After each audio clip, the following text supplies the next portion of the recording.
You're listening to PetLifeRadio.com. Paranormal Pets is brought to you by Pet Care RX, America's most affordable pet pharmacy. Pet Care RX offers the same meds as top vets, but with a savings up to 50%. And if you find a lower price on a certified EPA and FDA-approved medication, Pet Care RX will match that price. So, go to PetCareRx.com. Use promo code PARANORMAL10. PARANORMAL, the number 10, and receive $10 off orders of $50 or more. It's 11 o'clock at night. It's dark. You're sitting in front of the mirror getting ready for bed. There's nobody else in the house. You see something move in the corner of your eye. You glance to your right, but you don't see anything. Another minute goes by, and you think you see movement again.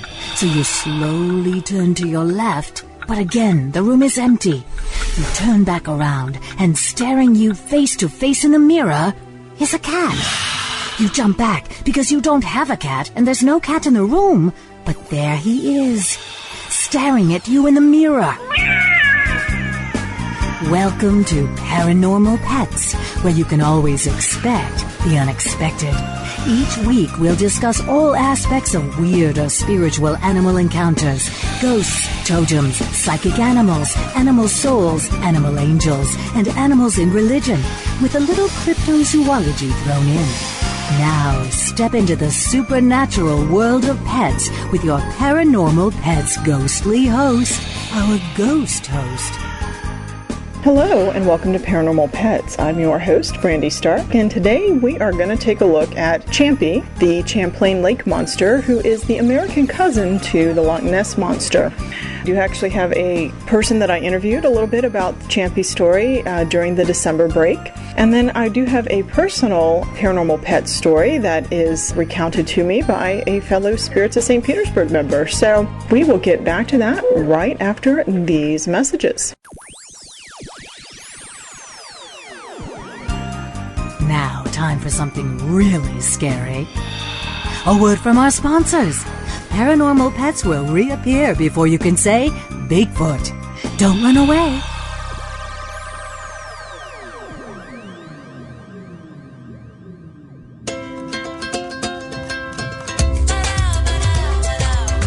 At Petco, we really love pets. There isn't anything we won't do to make sure they're getting the best products and the best care. So when you ask us a question like, so how do you feel about cat condos? We can say from experience, feels like home for her. Enter the code PARANORMAL and save 10% on orders of $65 or more, plus free shipping at petco.com.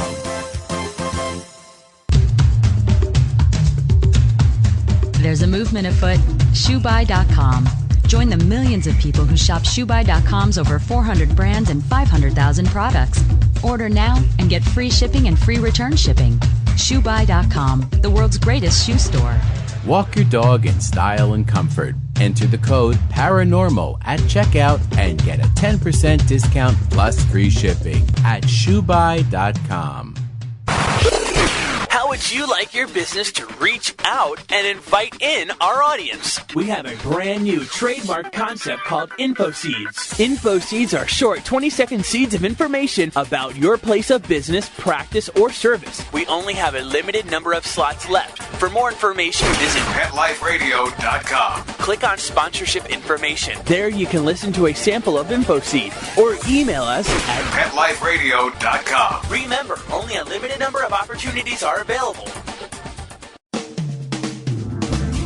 Hi, this is Marcy Davis and my service dog Whistle, and we're your hosts of Working Like Dogs on Pet Life Radio. Working Like Dogs is the show where you can learn everything you ever wanted to know about working animals or working dogs. Whether you're a member of a working dog team or you've just seen a working dog or animal out at the mall or the grocery store and you're curious about how these amazing animals work with their human partners, then Working Like Dogs is the show for you. Join us for the inside scoop at Working Like Dogs on PetLifeRadio.com.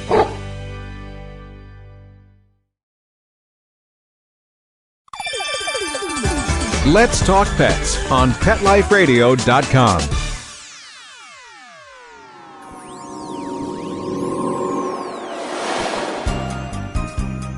Did you hear that? Our commercials have mysteriously disappeared. Paranormal Pets is back with our haunted host, our ghost host. And welcome back to Paranormal Pets. Today's episode is about Champ, or Champy, the Americanized version of the Loch Ness Monster. This kind of goes as close as I can find to a Paranormal Pet episode for February, primarily because it's Lake Champlain, and when I was a child, I always thought they were saying Lake Champagne. And of course, when do you have champagne except for the romantic holiday of Valentine's? So that is my tie-in to February. So that having been said, I want to start off by giving you a little background on Champy. Just in case you've never heard of her, this actually comes from Wikipedia, and normally I do not recommend Wikipedia to my students, but because this is not an essay and this is a little bit more pop cultural and cryptozoological, I think it's actually a fair use for today. And I always love this. Champ is also known as the Lake Champlain monster, and actually has a Latinized name of Champy Strophoceus americanus. It is considered to be a cryptid. A lake monster or sea serpent is the subgrouping. It's first reported in 1883. It resides in the U.S. and Canada in the Lake Champlain, and its habitat is water. So the story is, Champ or Champy is the name given to a reputed lake monster living in Lake Champlain, a natural freshwater lake in North America, partially situated across the U.S.-Canada border in the Canadian province of Quebec, and partially situated across the Vermont-New York border. While there is no scientific evidence for the cryptid's existence, there have been over 300 reported sightings. The legend of the monster is considered a draw for tourism in the Burlington, Vermont area. Like the Loch Ness Monster, while most regard Champ as a legend, others have speculated it is possible such a creature does live deep in the lake, possibly a relative of the plesiosaur, an extinct group of aquatic reptiles. The cultural importance to Vermont. Lake Champlain is a 125-mile long body of fresh water that is shared by New York and Vermont and just a few miles into Quebec, Canada.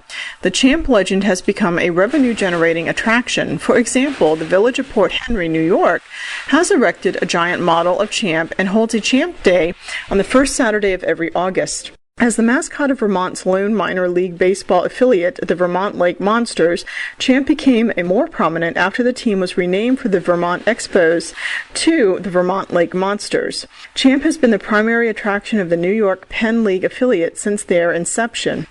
Several nearby establishments, including a car wash, use Champ as a logo. Now, let me just insert here, can you actually imagine playing as a Vermont Lake Monster? I just think that's great. Maybe the Spirits of St. Petersburg should form its own Little League team and we could be the Spirits, right? All right. History of the legend. Two Native American tribes living in the area near Lake Champlain, the Iroquois and the Abenaki, had legends about such a creature. The Abenaki called the creature the Tatoshkak, and I hope I said that correctly. An account of a creature in Lake Champlain was ostensibly given in 1609 by French explorer Samuel de Champlain, the founder of Quebec and the lake's namesake, who is supposed to have spotted the creature as he was fighting the Iroquois on the bank of the lake. However, in actuality, no such sighting was recorded, and it has since been traced back to a 1970 article. A report in the Plattsburgh Republic dated July 24, 1819, titled Cape Ann Serpent on Lake Champlain, gives the account of a Captain Crumb sighting an enormous serpentine monster. The first reported sighting actually came in 1883 when Sheriff Nathan H. Mooney claimed that he had seen a gigantic water serpent about 50 yards away from where he was on the shore. He claimed that he was so close that he could see round white spots inside its mouth, and that the creature appeared to be about 25 to 30 feet in length. Mooney's sightings led to many eyewitnesses coming forward with their own accords of Champ sightings. Mooney's story predated the public Loch Ness controversy by 50 years. Champ became so popular that P.T. Barnum in the early 19th century put a reward of $50,000 up for the carcass of Champ. Barnum wanted the carcass of Champ so that he could include it in his epic World's Fair show. Now, do remember that Barnum also bought the Piltdown Man. Actually, there's an additional story about a giant found in the Midwest, which was actually supposed to substantiate the Genesis story of the Elohim that were washed away in the flood, according to biblical accounts. And it was actually quite falsified. But he still bought the statue to show in his World's Fair. He bought all sorts of very odd items. I do believe that he was also the one that had the mermaid, which was actually a monkey and a fishtail grafted together. So I find that interesting that P.T. Barnum was very interested early on. Some believe that Champ may be a plesiosaur similar to Nessie, claiming that the two lakes have much in common. Like Loch Ness, Lake Champlain is over 400 feet deep, and both lakes were formed by retreating glaciers. Believers also claim both lakes support fish populations large enough to feed a supposed sea or lake monster. This legend would require either a single animal or a sizable breeding population. In 1977, amateur photographer Sandra Mancy released a photograph that appeared to show a plesiosaur-like body and neck sticking out of the lake. Mancy later showed the photo, which is similar to the famous Sturgeon's photo of the Loch Ness Monster, to Joseph W. Zarzinski. Zarzinski, founder of the Lake Champlain Phenomena Investigation and a Wilton, New York social studies teacher, took the photo to George Zug of the Smithsonian Institution's Department of Vertebrate Zoology. Zug states that the creature in the photo does not resemble any creature or animal living in Lake Champlain. The entire bay of the lake where the photograph reportedly was taken is no deeper than 14 feet. According to Joe Nickel, there are few explanations for how a giant creature could swim, let alone hide, in such shallow water. Furthermore, it has been suggested that the object in the photograph could possibly be a rising tree trunk or log. Rotting trees often gather gas in the process of decay and sometimes rise to the water's surface at considerable speed. Recent reports. Champ reportedly can be seen in a video taken by fisherman Dick Afalter and his stepson Pete Baudet in the summer of 2005. Close examination of the image may be interpreted either as the head and neck of a plesiosaur-like animal and even the open mouth in one frame and closed mouth in another, or of a fish or an eel. Although two retired FBI forensic analysts who reviewed the tape said it appears authentic and unmanipulated, one of them added that there is no place that I can actually see the animal or any other object on the surface. One piece of evidence, though not a sighting per se, is the recording of echolocation from within the lake of the Fauna Communications Research Institute in 2003, working as part of a Discovery Channel program. The group has concluded that the sounds they have recorded are similar to that of a beluga whale or perhaps an orca, but not of a known animal, and no dolphin or whale species have previously been known to live in the lake. Study of the Mancy photo in this context has led to speculation that rather than a neck and head, the photo shows a flipper of some large animal in the act of rolling. In 2008, a study by the United States Fish and Wildlife Service in cooperation with the New York State Department of Environmental Conservation and the Vermont Department of Fish and Wildlife, collectively the Lake Champlain Fish and Wildlife Management Cooperative, was released in July 2008, which reported unexplained fluctuation levels of certain breeds of fish. The study noted the population parameters operated in cycles of growth and recession, but they noted that these variables changed suddenly. The report concluded this must be caused by an unknown X factor. Many people attributed this X factor as being the locally known lake monster Champ. However, the Lake Champlain Fish and Wildlife Management Cooperative made no such conclusions. Now, since the article mentioned the Lake Champlain echolocation, I thought you all might like to hear what it sounds like. This comes from the Fauna Communication site itself at www.animalvoice.com. So this is what they picked up in Lake Champlain.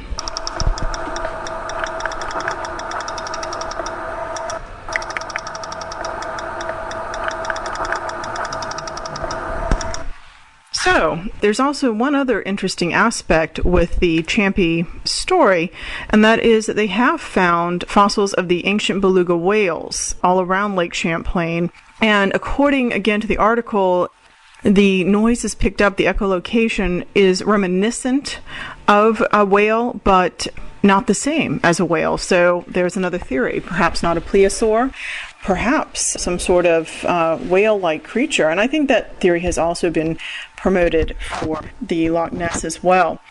Now, at this point, I would like to go ahead and pause, and we'll put in a few commercial messages, and when we get back, we'll listen to a little bit more on Lake Champlain, and I will give you my eyewitness story, and we will have our paranormal pets conclusion with an eyewitness account of their own paranormal pet. So we will be right back after these messages. Now, time for something really scary. A word from our sponsors. Paranormal pets will reappear before you can say Bigfoot. Don't run away.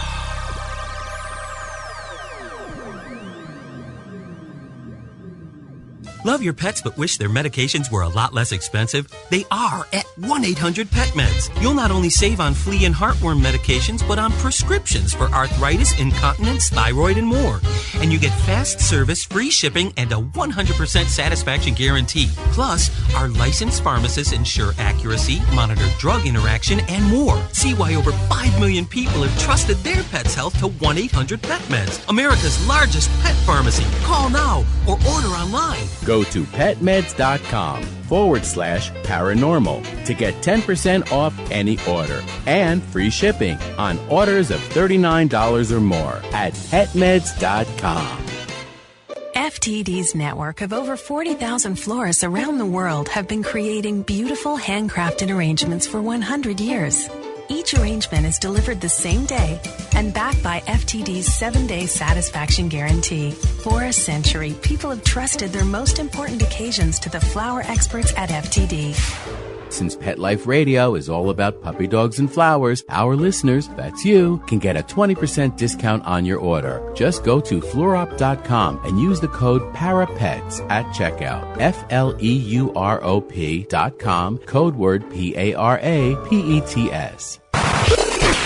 How would you like your business to reach out and invite in our audience? We have a brand new trademark concept called InfoSeeds. InfoSeeds are short 20-second seeds of information about your place of business, practice, or service. Is the best, most cost-effective way to invite us in. We only have a limited number of slots left. For more information, visit the website PetLifeRadio.com. Click on sponsorship information. There you can listen to a sample of InfoSeed. Remember, only a limited number of opportunities are available.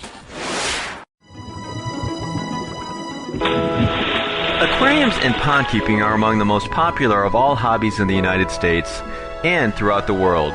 In fact, fish are probably the most numerous pet in people's homes and in their businesses. In Aquarium Mania, we'll learn more about the secret and not-so-secret life of fish and other inhabitants, the basics of good aquarium keeping, the complexities of the aquarium industry, and the science and art that surround this fascinating hobby. I'm your host, Roy Anong, and I'd like to thank you for joining us. Aquarium Mania. Every week on demand, only on PetLifeRadio.com.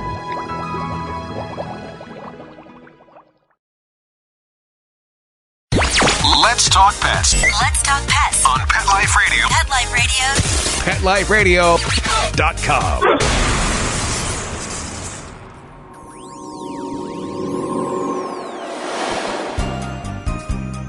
Did you hear that? Our commercials have mysteriously disappeared.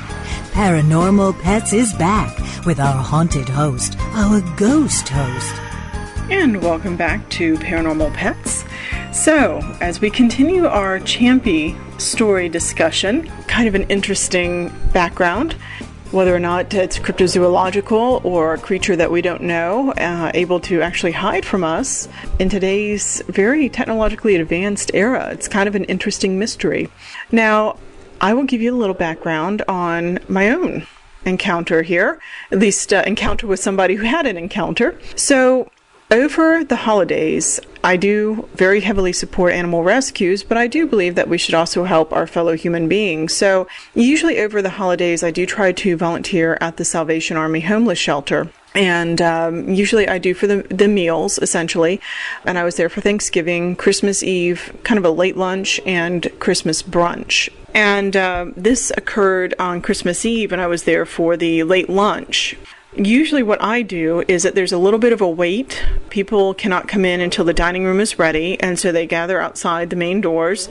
And I ask everybody to sign in, and I try to talk to folks while we're waiting. And I actually had the opportunity to meet this gentleman.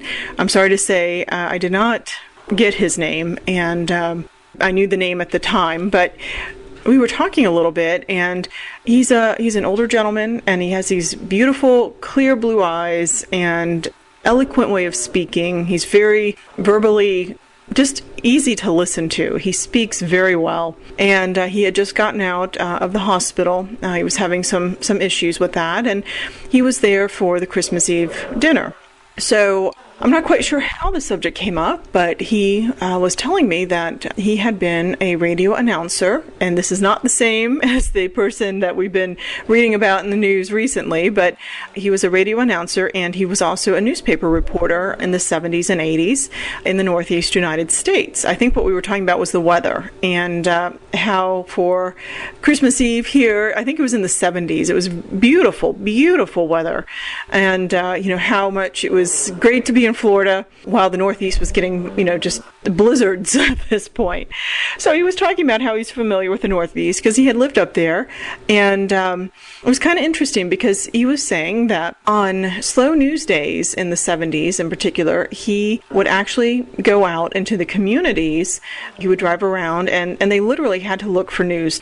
Now, do you remember I'm a huge fan of Pulp Fiction, so I read The Shadow and things like that. And the newspaper was your primary means with the radio at that point, and of course in the 70s TV, but newspaper was still a very predominant media source. So it was very important, and some places actually put out double editions, day and night. So you had to kind of keep up with that. So he was driving and he went into a little town by Lake Champlain. And I said, being a good paranormalist, oh, Lake Champlain, isn't that where they have the monster Champy? And he said, oh, yes. And then he said, I saw it. And so this is his story. When he was younger, he was out fishing in a boat with his father. They had hit a dry patch for fish, and it was a quiet day.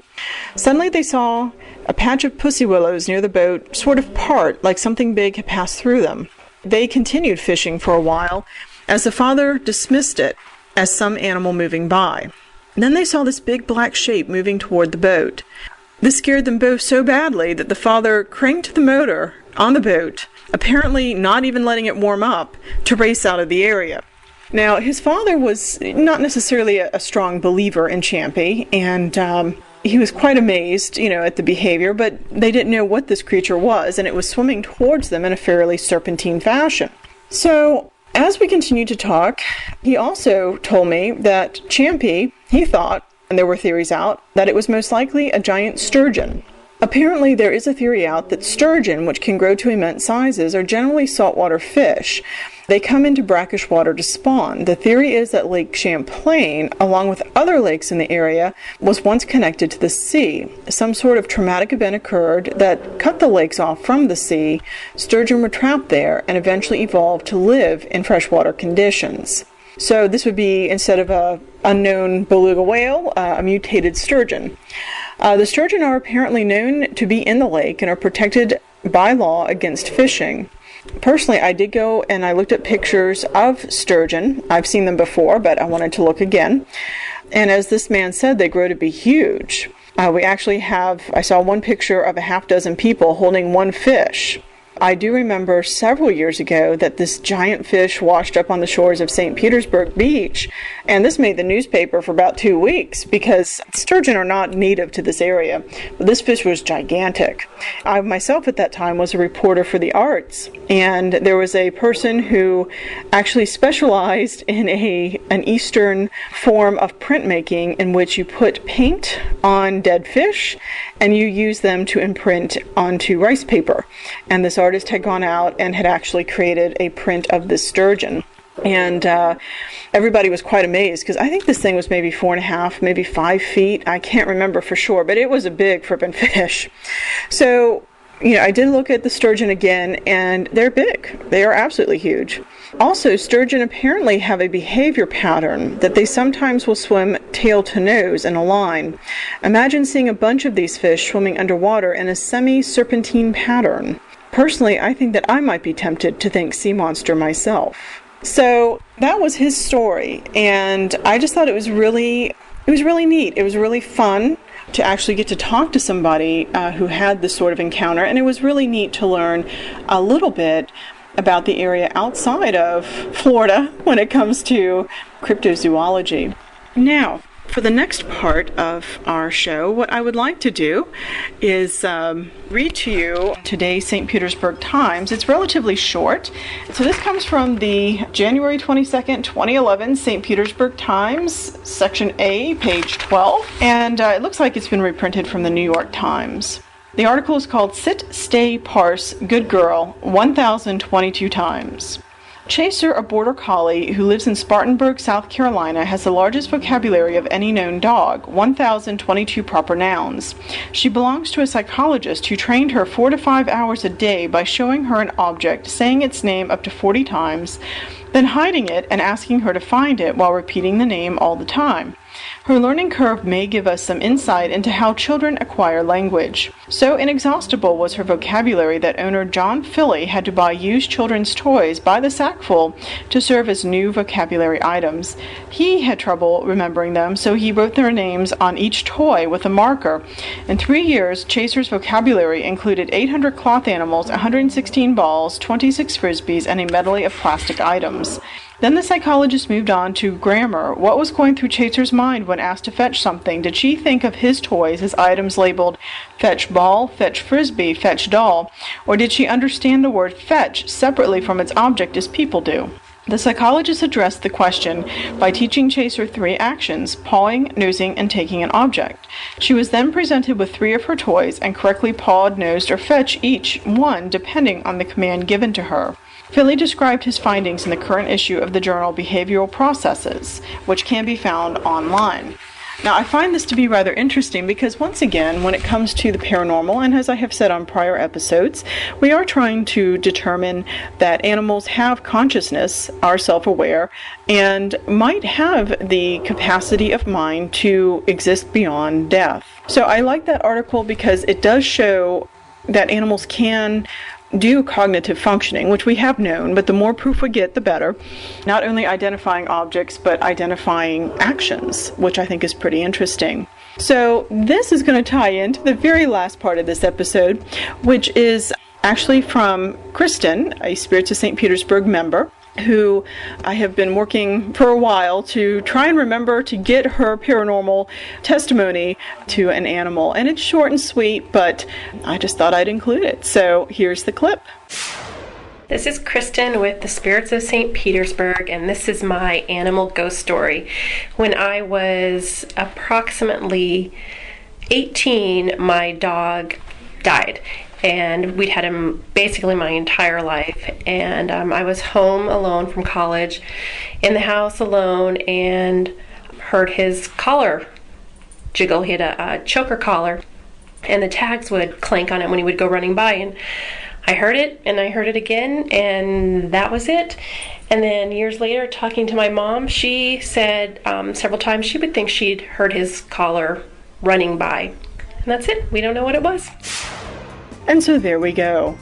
Well, I think that we are ready to conclude this particular episode of Paranormal Pets. I hope you enjoyed the Champlain. Keep us in mind if you have any episodes or topics that you're interested in. I'd love to hear them. Otherwise, remember to support your animal rescue and have a wonderful, haunting day. Pet Life Radio presents Paranormal Pets, where you can always expect the unexpected. Each week we'll discuss all aspects of weird or spiritual animal encounters, ghosts, totems, psychic animals, animal souls, animal angels, and animals in religion, with a little cryptozoology thrown in. Step into the supernatural world of pets every week on demand, only on PetLifeRadio.com.